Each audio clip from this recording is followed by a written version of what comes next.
బండి సంజయ్ పాదయాత్రను ఆపేయించడంలో డీకే అన్నదే key role అంటారు. నా జోలికి ఎవరన్నా వస్తే కూడా ఊరుకోరు. సంజయ్ని తీసేయడంలో డీకే అరుణ ప్రముఖ పాత్ర పోషించారు. ఏదో క్వశ్చన్ అడుగుతారు, దానికి ఒక ఆన్సర్ రాబడతారు.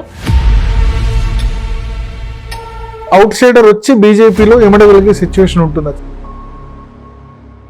రేవంత్ రెడ్డి పిసిసి అధ్యక్షుడుగా ఉన్నారు. పొలిటికల్ డిఫరెన్స్ తప్ప పర్సనల్ డిఫరెన్స్ ఏం లేదు. మేనల్లుడు గురించి పనిచేసింది వాస్తవం కాదా?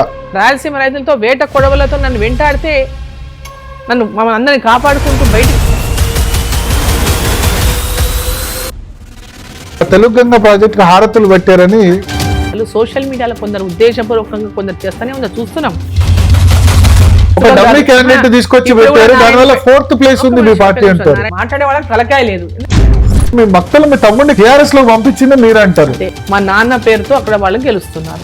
గద్వాల్లో ఎందుకు కంటెస్ట్ చేయలేదు? తనకు వచ్చే వరకు ఏమో రెడ్డి ఉంటాడు, ఇంకోరికి వచ్చే వరకు బీసీ ఉంటారా? గద్వాల్లో డీకే అరుణ గెలిపించారు.